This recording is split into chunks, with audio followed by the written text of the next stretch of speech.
अस्सलाम वालेकुम बच्चों, आज मैं आपको अपनी फ़र्स्ट क्लास का लेक्चर देने वाली हूँ जो कि क्लास 6 के लिए है। अब इस लेक्चर में हमारा जो मेरा फोकस है वो है chapter number 1 introduction two sets के बारे में। इंट्रोडक्शन टू सेट्स जो कि 6 क्लास का फर्स्ट चैप्टर है। हम अपनी रोज़मर्रा की ज़िंदगी में बहुत सारे ऐसे अल्फाज इस्तेमाल करते हैं जो कि हम कुछ अल्फाज ऐसे होते हैं जो कि सेपरेटली यूज़ किए जाते हैं अलग-अलग चीज़ों के लिए, और कुछ ऐसे अल्फाज होते हैं जो कि कलेक्टिवली यूज़ किए जाते हैं जो कि हम मजमूए के तौर पर इस्तेमाल करते हैं। जिस तरीके से बंच ऑफ ग्रेप्स,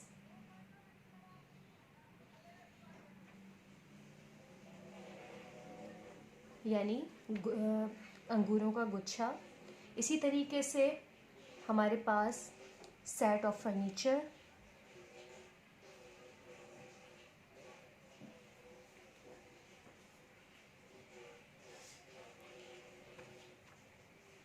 और इसके अलावा flock of birds,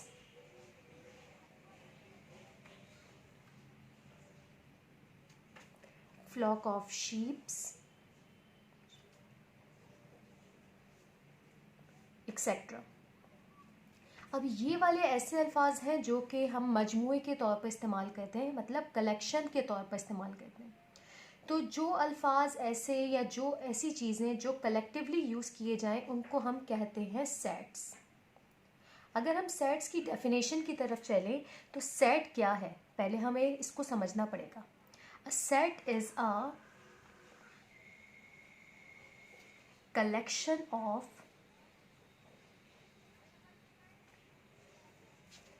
well defined and distinct objects। पहले हमें इसकी डेफिनेशन को अच्छी तरीके से समझना पड़ेगा कि इस डेफिनेशन में क्या बात कही जा रही है। इसमें दो चीज़ों पर फोकस किया जा रहा है, एक तो है वेल डिफाइंड और दूसरा है डिस्टिंक्ट ऑब्जेक्ट्स।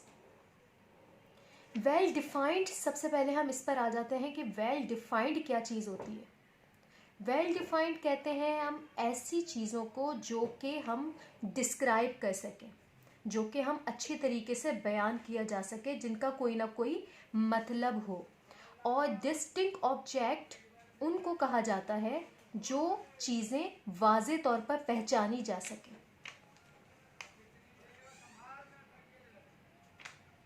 ये दो चीज़ें अहम पार्ट हैं हमारे सेट की डेफिनेशन के। अब बहुत सारी ऐसी चीज़ें होती हैं जिनको हम वाज़े तौर पर बयान की जा सकती हैं, और बहुत सारी ऐसी चीज़ें होती हैं जो वाज़े तौर पर बयान नहीं की जा सकती। तो सेट हमेशा ऐसी मखसूस चीज़ों का बनता है जो कि किसी ख़ास मकसद के लिए, पर्पस के लिए इस्तेमाल की जा सकती हों। ठीक है, तो इसी तरीके से हमारे पास बहुत सारी एग्जांपल्स हैं जिनको हम लेकर आगे चलेंगे और आगे बयान करेंगे। अब वेल डिफाइंड में हमारे पास बहुत सारी ऐसी चीज़ें आ जाती हैं जिसमें हमारे पास जिस तरीके से एग्जांपल है कि set of cricket kit, a set of jewelry, set of furniture, set of utensils, या फिर डिनर सेट।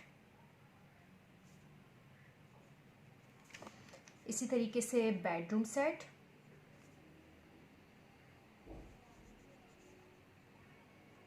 जिस तरीके से अभी मैंने आपको बताया ज्वेलरी सेट हो गया।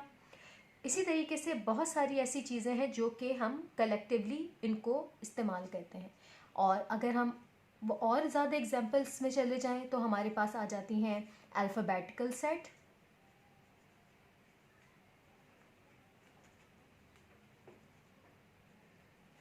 इसी तरीके से हमारे पास बहुत सारी एग्जांपल्स हैं। Set of books, set of shoes, ये सारी ऐसी एग्जांपल्स हैं जो कि वाज़े तौर पर हमें इनका मतलब समझ में आ रहा है, हमें पता चल रहा है कि इनके अंदर कौन कौन सी चीज़ें मौजूद हो सकती हैं। अगर हम सेट ऑफ क्रिकेट किट पर आ जाएं तो इसके अंदर हमारे पास बहुत सारी चीज़ें आ जाएंगी क्रिकेट किट में, जैसे बैट हो गया, बॉल हो गई, इसके अलावा ग्लव्स हो गए, इसके अलावा हमारे पास पैड्स हो गए, वगैरह वगैरह। अगर हम ज्वेलरी सेट पर आ जाएं तो ज्वेलरी में इस्तेमाल की जाने वाली बहुत सारी चीज़ें हैं, जैसे इयर रिंग्स हैं और लॉकेट है। इसके अलावा हमारे पास है बैंगल्स हो गई और रिंग्स हो गई। तो ये हमारी सारी बन जाती हैं एक ज्वेलरी सेट कंप्लीट। अगर हम सेट ऑफ फर्नीचर में आ जाएं तो सेट ऑफ फर्नीचर भी जो है उसके अंदर हमारे पास बहुत सारी जैसे हो जाती हैं, सोफ़ा हो गया, बेड हो गया, डाइनिंग टेबल हो गई, एक्सेट्रा। सेट ऑफ यूटेंसिल्स में भी इसी तरीके से हमारे पास बहुत सारी चीज़ें हैं जिसको हम एक मुकम्मल सेट के तौर पर, डिनर सेट में भी कप हो गया हमारे पास, सॉसर हो गया, इसके अलावा टी सेट हो गया, टी सेट में हमारे पास भी ये तमाम चीज़ें आ जाती हैं। और सेट ऑफ यूटेंसिल्स में प्लेट्स हो गई। डिनर सेट में अगर हम देखें तो बहुत सारी हमारे पास खाने में इस्तेमाल होने वाले ऐसे बर्तन हैं जो कि हम अपने रोज़मर्रा ज़िंदगी में इस्तेमाल करते हैं। बेडरूम सेट की बात हम लोगों ने अभी ऊपर कर ली है। अल्फ़ाबेटिकल सेट की अगर हम बात करें तो अल्फ़ाबेट्स हमारे इंग्लिश अल्फ़ाबेट्स, जैसे इंग्लिश अल्फ़ाबेट्स में हमारे पास कौन कौन सी हैं, A B C D E F G H वगैरह वगैरह। सेट ऑफ बुक्स में हमारे पास कौन कौन सी बुक्स आ जाती हैं, जैसे इंग्लिश की बुक, उर्दू की बुक, ये जितने भी हम सब्जेक्ट्स पढ़ते हैं उनमें सारी सेट ऑफ बुक्स में आ जाते हैं। फिज़िक्स, केमिस्ट्री, ये सारी चीज़ें हमारी सेट ऑफ बुक्स के अंदर आ जाएंगी। सेट ऑफ शूज़ में हमारे पास सैंडल्स आ जाएंगी जो कि हम इस्तेमाल करते हैं अपने घरों में, अपने रोज़मर्रा ज़िंदगी में। सैंडल्स हो गई और इसके अलावा हमारे पास ही जो है बहुत सारे शूज़ वगैरह हो गए, जैसे कोट शूज़ हो गए। तो ये हमारे पास सारी एग्जांपल्स में सेट ऑफ शूज़ में आ जाते हैं। ठीक है, यहाँ तक आई थिंक कि आप लोग को अच्छी तरीके से पता चल गया होगा कि सेट्स होते क्या हैं और किस किस किस्म के होते हैं। ये बात आप लोग अपने ध्यान में रखिएगा कि सेट हमेशा ऐसी चीज़ों का बनता है जिसको हम डिस्क्राइब कर सकें, जिसको हम वेल डिफाइंड कर सकें। ये ना हो कि हमारा ऐसी चीज़ों का सेट बना लें जिसके अंदर मुख्तलिफ़ पर्पज़ के लिए इस्तेमाल होने वाली चीज़ आ जाए। सेट हमेशा एक ही पर्पज़ के तौर पर इस्तेमाल होने वाली चीज़ों का बनाया जा सकता है, कभी डिफरेंट चीज़ों का नहीं बनाया जा सकता।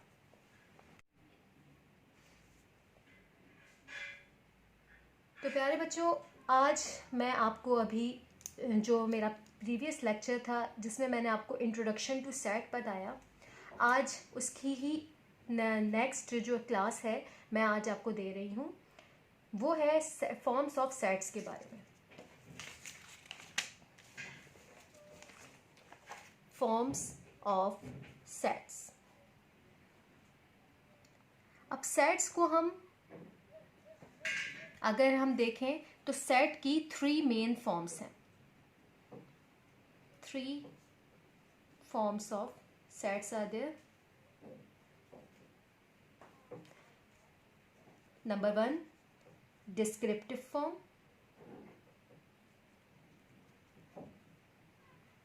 Number 2, tabular form.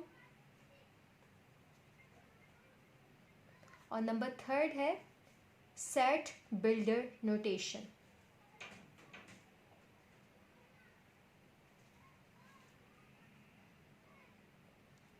अब ये 3 फॉर्म्स जो हमारी हैं वो सेट्स को, यानी हम किस तरीके से लिखते हैं, तो ये फॉर्म्स जो हैं वो बताती हैं कि सेट्स को हम किस तरीके से लिखा जा सकता है। सबसे पहले हम आते हैं डिस्क्रिप्टिव फॉर्म में। डिस्क्रिप्टिव फॉर्म, जैसे कि लफ्ज़ आपको पता चल रहा है इसके लफ्ज़ पढ़ने पर ही कि डिस्क्रिप्टिव का मतलब क्या होता है, बयान करने वाले। तो सेट अगर ऐसी फॉर्म में लिखा जाए जिसमें वर्ड्स वर्बली उसको बताया जा सके या फिर उनको अल्फाज में बयान किया जा सके, तो ऐसी फॉर्म को क्या कहा जाएगा, डिस्क्रिप्टिव फॉर्म। जिस तरीके से अगर हम ये जैसे मैंने आपको पिछली क्लास में बताया कि set of jewellery,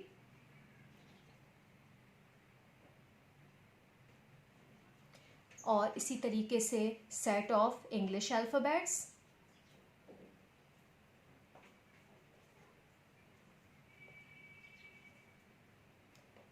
set of natural numbers,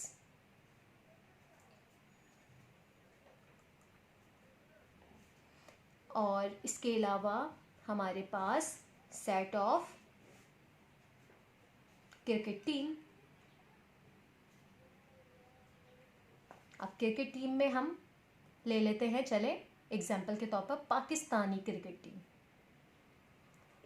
तो ऐसी सेट्स की फॉर्म जो कि अल्फाज में बयान की जा सके, अल्फाज में लिखी जा सके, तो ऐसी फॉर्म को क्या कहा जाएगा, डिस्क्रिप्टिव फॉर्म। जो वर्बली या वर्डली हम उसको सेंटेंस में बयान कर सकें, सेंटेंस में जो चीज़ बयान की जाए तो उसको हम डिस्क्रिप्टिव फॉर्म कहते हैं। अब हम आ जाते हैं नेक्स्ट, टैबुलर फॉर्म। नेक्स्ट जो हमारे पास इसकी फॉर्म है वो है टैबुलर फॉर्म। अब टैबुलर फॉर्म क्या है, एक ऐसी फॉर्म जो कि हम जिनको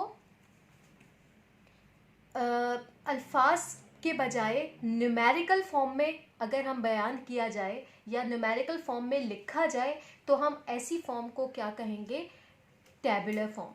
जिस तरीके से मैंने अभी आपको एग्जांपल दी कि set of jewellery.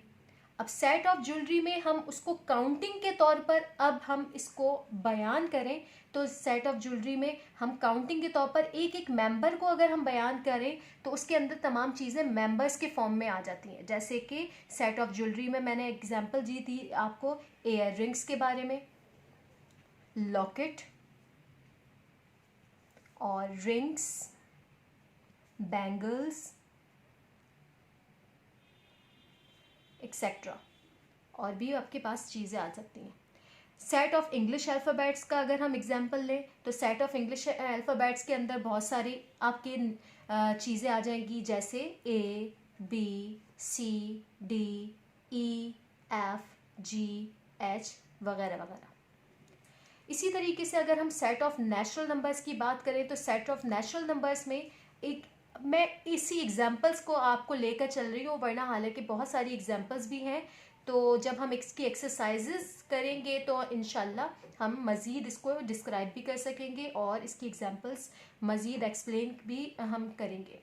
Set of natural numbers में आपके पास कौन कौन सी चीज़ें आ जाती हैं, जैसे 1, 2, 3, 4, 5, 6, 7 एंड सो ऑन। इसी तरीके से नेक्स्ट एग्जांपल हमारे पास क्या है, set of cricket team, Pakistani cricket team. अब set of Pakistani cricket team में हमारे पास कौन कौन सी पाकिस्तानी क्रिकेट टीम के प्लेयर्स हैं। प्लेयर्स में हमारे पास जैसे शाहिद आफरीदी,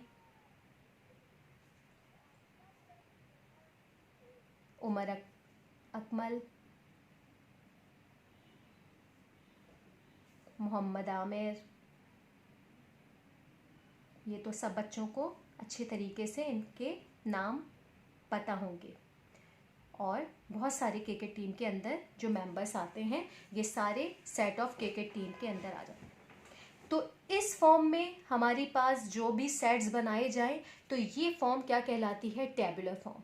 जो कि सेंटेंस के तौर पर बताया जाए वो डिस्क्रिप्टिव फॉर्म कहलाती है, लेकिन उसी को अगर हम मेंबर्स की सूरत में एक एक को डिटेल से बयान करें तो ये हमारे पास क्या कहलाएगी, टैबुलर फॉर्म।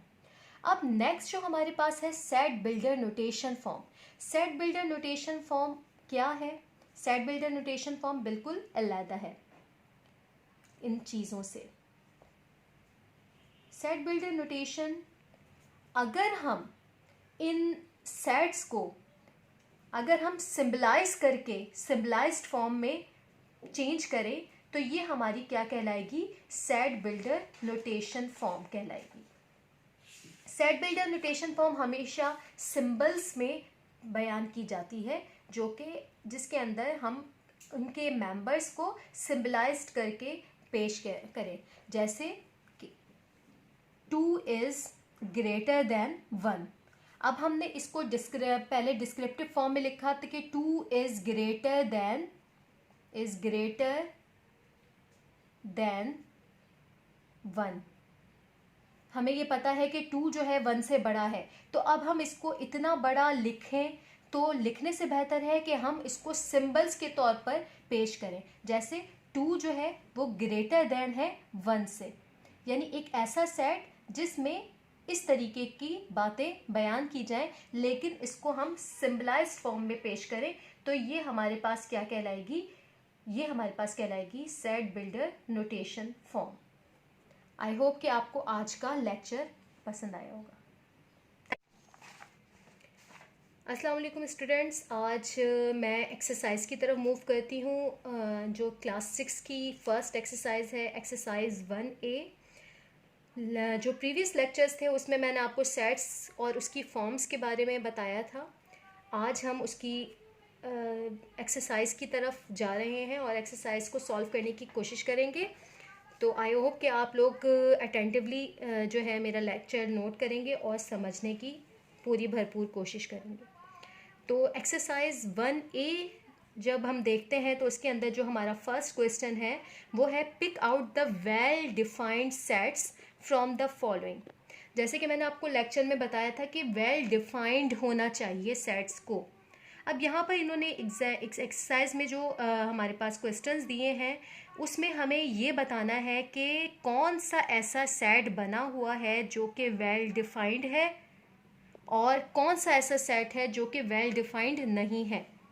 तो हमें उनको चूज़ करना है, पिक करना है और उसी में से सिलेक्ट करना है कि कौन से वेल डिफाइंड सेट्स बन सकते हैं और कौन से सेट्स नहीं बन सकते।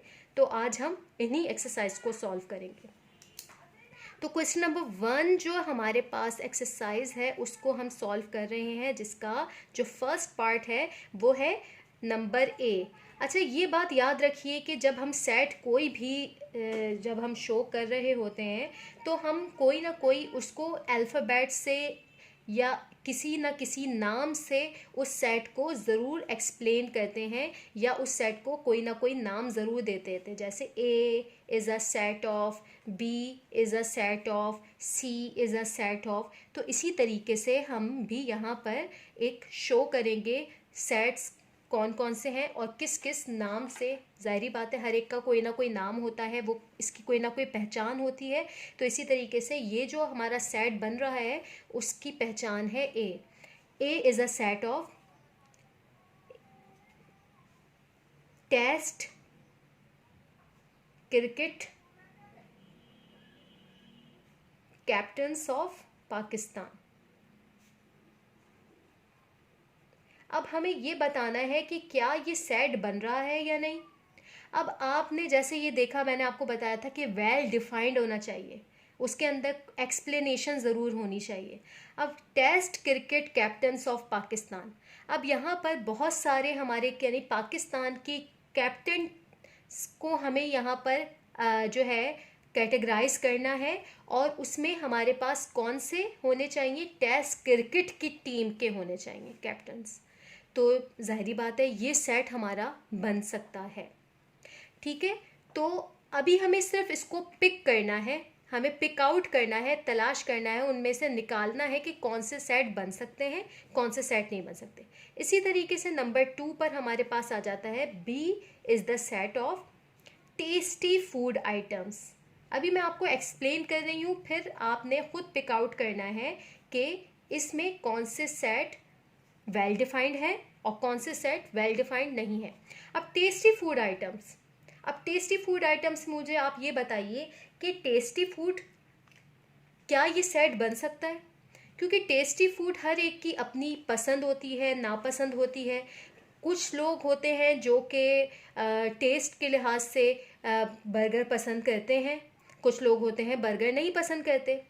तो ज़ाहिरी बात है हर एक की अपनी पसंद और चॉइसेस वगैरह होती हैं। तो क्या हम टेस्टी फूड आइटम्स में हम उनको पर्टिकुलरली हम कोई ना किसी फूड का हम क्या लिस्ट बना सकते हैं? तो ऐसी चीज़ें ये वेल डिफाइंड नहीं हो सकती, क्योंकि ज़ाहिरी बात है हर एक की अपनी अपनी चॉइसेस होती हैं, अपनी अपनी पसंद होती है, तो ऐसे सेट नहीं बन सकते, तो ये वेल डिफाइंड नहीं है।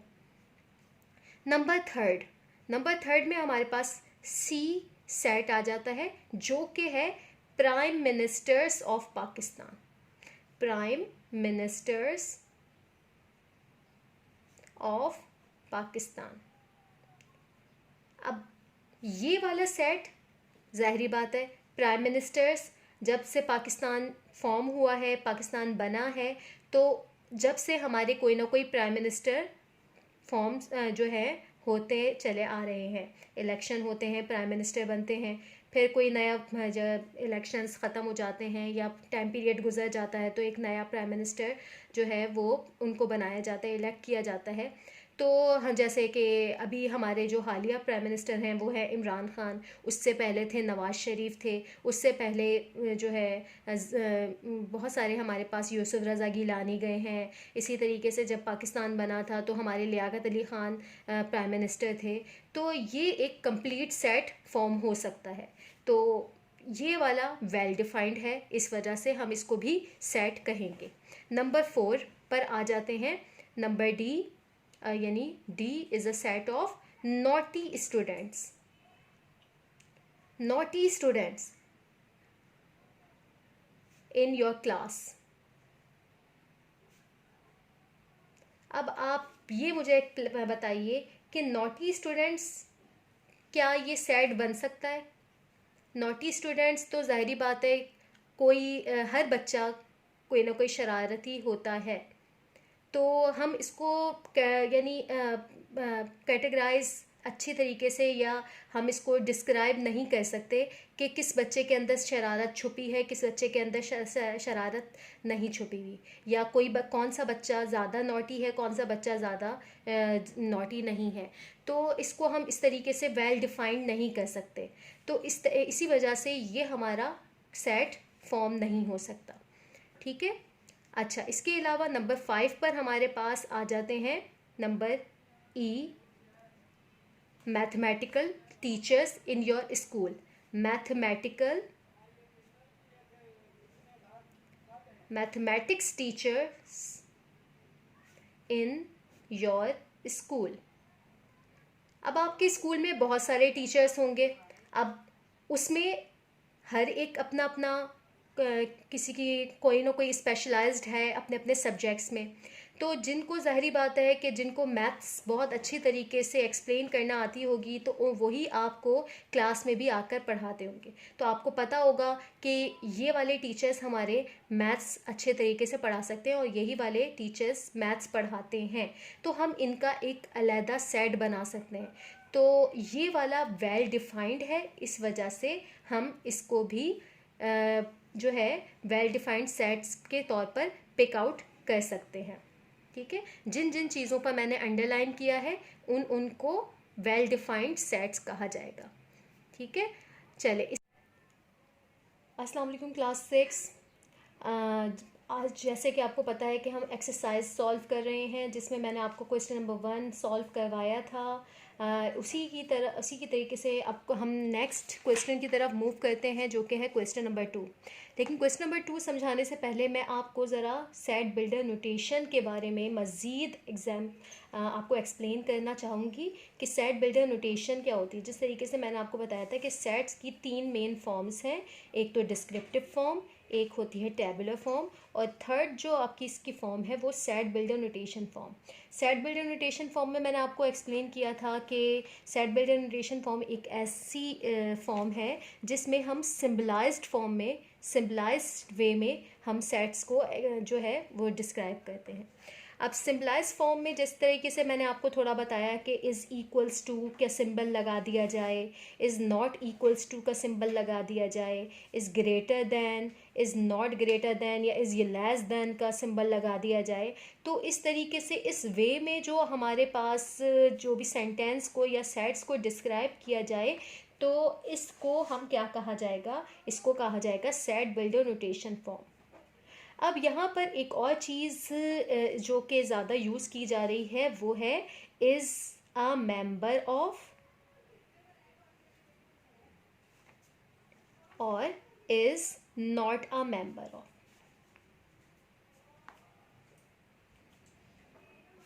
Is a member of, is not a member of. अगर हम इसको, ये तो मैंने आपको डिस्क्रिप्टिव फॉर्म में बताया कि is the member of, is not a member of. अब यानी जो है अगर इसको हम सिम्बलाइज फॉर्म में जो है वो चेंज करें तो हमारे पास एक सिंबल इस्तेमाल होता है इसके लिए, एक ख़ास किस्म का, इज़ द मेंबर ऑफ के लिए। ये आप देख रहे होंगे कि ये ई की तरह का एक शेप है जो कि, लेकिन ये थोड़ी कर्व सी फॉर्म है जिसके अंदर जो है वो 3 लाइंस बनी हुई है। एक कर्व सी फॉर्म है जिसके अंदर सेंटर में एक लाइन डली हुई है जो कि ई की तरह दिखने वाली है। तो ये सिंबल इस्तेमाल किया जाता है इज़ द मेंबर ऑफ के लिए। और एक सिंबल इस्तेमाल किया जाएगा is not a member of के लिए, यानी यही जो आपकी शेप है इसको अगर हम कट कर दें तो ये क्या कहलाएगा, is not a member of. ये चीज़ें जो मैं आपको बता रही हूँ या फिर ये जो सिंबल्स बता रही हूँ ये कब इस्तेमाल किए जाते हैं, अगर हम कोई भी एक सेट, एग्जाम्पल के तौर पर मैं आपको बता रही हूँ कि सेट में हमारे पास कुछ नंबर्स मौजूद हैं 1 2 3 4 5 6 7। अगर मैं ये कहूँ कि 3 is the member of A, तो इसलिए मैं इसके लिए क्या करूँगी कि 3, अब मैं इतनी लंबी जो है डिस्क्राइब करूँ या इतने लंबे वर्ड्स मैं लिखूँ, तो इससे बेहतर ये नहीं है कि मैं इसको सिम्बलाइज फॉर्म में या शॉर्ट वे में इसको जो है वो मैं लिखना स्टार्ट कर दूँ ताकि मेरा भी टाइम बचे और आपका भी टाइम बचे। तो इसको हम सिम्बलाइज फॉर्म में लिखने के लिए जो सिंबल इस्तेमाल करेंगे, यानी 3 इज़ द मेंबर ऑफ ए, इस तरीके से हम इसको यानी लिखेंगे। तो ये वे जो आपकी क्या कहलाएगी, ये वे कहलाएगी सेट बिल्डर नोटेशन फॉर्म। इस वे में जब हम लिखते हैं तो ये क्या कहलाती है, सेट बिल्डर नोटेशन फॉर्म। अब आपको पता है कि ए सेट के अंदर मेंबर 3 मौजूद है, यानी ये जो जितने भी मैंने नंबर्स लिखे हैं ये सारे इसके मेंबर्स कहलाएंगे। जिस तरीके से एक ख़ानदान के अंदर आप हैं, आपके अब्बू हैं, आपकी अम्मी हैं, आपके बहन भाई हैं, इसी तरीके से हर सेट के अंदर कोई ना कोई मेंबर्स मौजूद होते हैं। जिस तरीके से अभी मैंने नंबर्स का एक सेट बनाया तो इसके अंदर 1 2 3 4 5 ये सारे मेंबर्स मौजूद हैं। तो ये मेंबर्स जो हैं अगर मौजूद है या इसके अंदर इसके लोकेट है तो हम इसको क्या कहेंगे, इज़ द मेंबर ऑफ। और जब अगर नहीं मौजूद होगा तो हम क्या कहेंगे, इज़ नॉट अ मेंबर। जैसे अभी इस सेट के अंदर 6 नहीं मौजूद तो हम क्या लिखेंगे, 6 is not a member of A. तो ये हमारी सिम्बलाइज्ड फॉर्म में होगी। अब हम क्वेश्चन की तरफ आ जाते हैं। तो क्वेश्चन भी यही इसी तरीके से बताया गया है, जैसे कि if P is equals to 1 2 3 4 and Q is equals to ABCD, मतलब P जो सेट है उसके अंदर 1 2 3 4 मेंबर्स हैं and Q is equals to ABCD, यानी Q जो सेट है वो इसके अंदर है ABCD, ये इसके एलिमेंट्स या मेंबर्स हैं। Right the symbols member of or not a member of in the blank to make the following statement true। यानी अब आपने ये जो एक्सरसाइज है इसमें आपने सिंबल लगाना है इज़ द मेंबर ऑफ और is not a member of. मतलब आपने ये देखना है कि P के अंदर ये वाला नंबर मौजूद है या ये मेंबर मौजूद है। अगर तो मौजूद है तो हम इसका सिंबल लगाएंगे इज़ द मेंबर ऑफ का, और अगर नहीं मौजूद तो हम लगाएंगे is not a member of. अब जैसे नंबर 1 क्वेश्चन है 2 is member of 2 blank P, क्या 2 P के अंदर शामिल है P सेट में? तो आप देख रहे हैं कि 2 जो है वो P के अंदर सेट में मेंबर मौजूद है, तो हम इस पे क्या लगा देंगे, इज़ द मेंबर ऑफ।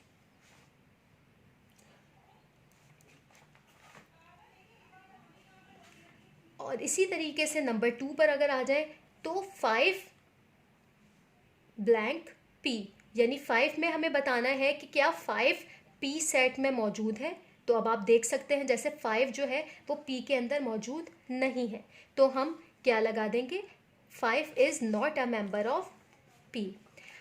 अब इसी तरीके से मज़ीद जो इसके क्वेश्चंस है बहुत इजी हैं, ये अब आपका होमवर्क है कि आप लोग ये सॉल्व करके मुझे बताएंगे कि क्या आप लोगों ने सही सॉल्व किया या नहीं, यानी इसमें ये मेंबर्स मौजूद हैं या नहीं। अगर हैं तो फिर आप लगाएंगे इज़ द मेंबर ऑफ का निशानी, और अगर नहीं है तो is not the member of की आपने सिंबल ज़रूर लगाकर मुझे ये सेंड करना है। Thank you. अस्सलाम वालेकुम स्टूडेंट्स, जैसे कि हम 1A एक्सरसाइज जो है वो सॉल्व कर रहे हैं, तो उसी का क्वेश्चन नंबर 3 अब हम आ जाते हैं। मैंने आपको कुछ होमवर्क दिए थे, आई होप कि आपने उसको व्हाट्सएप पर जो है वो सॉल्व करके आपने मुझे सेंड किया होगा, ताकि मुझे पता चले कि आप सही तरीके से सॉल्व कर सक रहे हैं या नहीं। तो इसी तरीके से हम इसी एक्सरसाइज के क्वेश्चन नंबर 3 की तरफ आ जाते हैं। अब क्वेश्चन नंबर 3 में क्या बात कही जा रही है, चलें उसको पढ़ते हैं हम। क्वेश्चन नंबर 3 कहा जा रहा है कि list the elements of the following sets, also name the sets as A, B, C etcetera. अब यहाँ पर इन्होंने क्वेश्चन दिया है जिसमें आपने सेट्स बनाने हैं, यानी यहाँ पर आपको डिस्क्रिप्टिव फॉर्म में दिया हुआ है। जैसे कि मैंने आपको बताया था कि जो हम सेंटेंस की फॉर्म में अगर कोई चीज़ लिखी हुई हो या कोई ऐसा सेट जो है वो डिस्क्राइब किया हुआ हो जो कि सेंटेंस फॉर्म में हो, तो उसको हम डिस्क्रिप्टिव फॉर्म में कहते हैं। तो यहाँ पर वही चीज़ दी हुई है। अब हमने इनका मज़ीद सेट बनाने हैं और उसको बताना है कि इसके अंदर क्या कहा जा रहा है। सबसे पहला नंबर 1, जिस तरह से अब मैं आपको यहाँ पर 3 क्वेश्चंस जो है वो सॉल्व करवाऊंगी, लेकिन मज़ीद आपको इसको मुझे सॉल्व करके आपका ये काम है कि आप मुझे मज़ीद इसके जो फर्दर क्वेश्चंस हैं वो सॉल्व करके आप मुझे सेंड करेंगे व्हाट्सएप के थ्रू, ठीक है। तो नंबर 1 इसका जो क्वेश्चन है वो है counting numbers less than 10। Number 1 question क्या है, काउंटिंग नंबर्स लेस देन 10। अब हमने एक ऐसा सेट बनाना है जो कि काउंटिंग नंबर्स का हो लेकिन 10 से छोटे हों। तो हम सेट बनाएंगे, लेकिन सेट पे बनाने से पहले हमने उस सेट का कोई ना कोई नाम ज़रूर रखना है। सपोज़ हमने रख दिया उस सेट का नाम A। अब ए के अंदर हमारे पास कौन कौन से मेंबर्स आ जाएंगे, कौन कौन से, वो हमारे यहाँ पर डिस्क्राइब किया हुआ है, यानी ऐसे नंबर्स आएंगे जो कि 10 से छोटे हों। काउंटिंग की आपने जो न्यूमेरिकल काउंटिंग होती है तो उसमें से आपने ऐसे नंबर्स को तलाश करना है, ऐसे नंबर्स को यहाँ पर इसका मेंबर बनाना है जो कि लेस देन 10 हो। जिस तरीके से काउंटिंग हमारी स्टार्ट होती है 1 से 2, 3, 4, 5, 6, 7, 8, 9। क्योंकि अब लेस देन 10 की बात है तो हम 10 को नहीं लिख सकते, यहीं तक हमारे मेंबर्स बनेंगे और ये हमारा सेट बन जाएगा। A is the set of counting numbers less than 10। इसके अंदर सारे वो एलिमेंट्स या वो मेंबर्स आ जाएंगे जो कि लेस देन 10 हो या 10 से छोटे नंबर्स होंगे।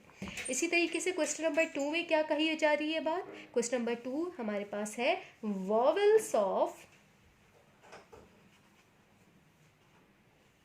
Vowels in the word images. अब ये बड़ा ट्रिकी सा है। अब इसमें आपने वॉवेल्स बताने हैं जो कि वर्ड इमेज के अंदर मौजूद है। अब हम एक सेट बनाएंगे, B is equals to members. अब इनके अंदर कौन कौन से मेंबर्स आएंगे, इसके अंदर बहुत सारे अल्फ़ाबेट्स लिखे हुए हैं, टोटल 6 अल्फ़ाबेट्स लिखे हुए हैं, लेकिन हमें ख़ास तौर पर जो फोकस करना है या पॉइंट आउट या पिक आउट करना है वो करना है वॉयल्स की तरफ। वॉयल्स अब इसमें कौन कौन से हैं, अब वॉयल्स आपको पता है A, E, I, O और U होते हैं, ये वॉयल्स होते हैं। अब आपको पता होना चाहिए कि इस वर्ड के अंदर कौन कौन से वॉयल्स हैं जो कि हम पिक आउट करेंगे। अब यहाँ पर सबसे पहला जो इसका अल्फ़ाबेट है वो है आई। आई, अब आपने पता है आपको कि आई वॉयल है, तो हम इसके अंदर जो मेंबर लिखेंगे आई लिखेंगे। एम वॉयल नहीं है, ये तो कॉन्सोनेंट है, तो इसको हम छोड़ देंगे। ए, तो ज़ाहिरी बात है हम ए को भी निकाल कर इसके अंदर इंक्लूड करेंगे।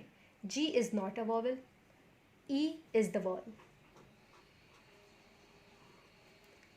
एक बात आपने और भी अपने जो है दिमाग में रखनी है कि हमेशा सेट्स जो हैं वो सीक्वेंस में लिखे जाते हैं।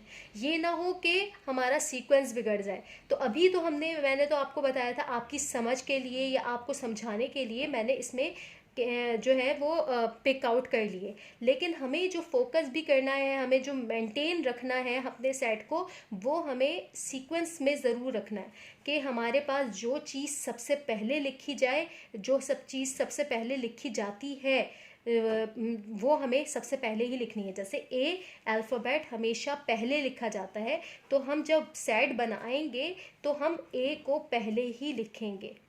ए के बाद क्या आता है वॉयल में ई, तो ई भी जो मेंबर है तो इसलिए ई को ए के बाद ही लिखना है।